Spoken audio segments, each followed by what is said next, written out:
Hi everyone, my name is Wonderful. Our topic under consideration is original sin. I will be conducting one-on-one interviews with historical figures who have left their mark on Christianity. Our first interviewee is Ellen G. White. The others who will be interviewed are King James. Alec J. Wagner will drop by, likewise Stephen S. Haskell. Two major Protestant reformers will grace us with their presence, Martin Luther and John Wesley. The Pope will also be here. Augustine of Hippo will be passing through, likewise Pelagius.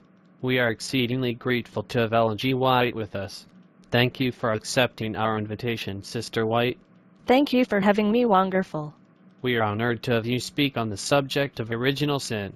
This is one of the most important subjects in Christendom.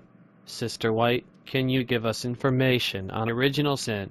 Certainly, Wonderful. As most persons should be aware, Satan is the originator of sin. In heaven he resolved to live to himself. He resolved to be leader. He determined to make himself a center of influence.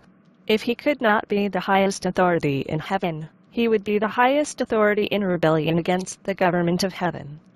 He would be to control, not to be controlled. When Satan made this choice, when he ceased to cooperate with God in his plans for the universal good, he became by his own choice the leader in rebellion, and his influence was exerted solely to injure God. When Satan refused to exert his influence on the side of truth, heaven must no longer be his home. He gathered with him in rebellion an army of angels who had swerved from their allegiance. With these sympathizers he was cast out of heaven. Satan was dependent on God for his life. He resolved to ignore this dependence, but he could not destroy the fact. He could cease to be loyal and true, cease to be the means of communicating hallowed influences, but he could never be that which he told his companions he would be, the center of influence. Satan separated himself from God, and selfishness became the law of those who placed themselves under his leadership. He came to this earth, and entered upon the work of conforming all things to himself. He sought in every way to deface the divine image in man, and to place his principles where the principles of heaven should be.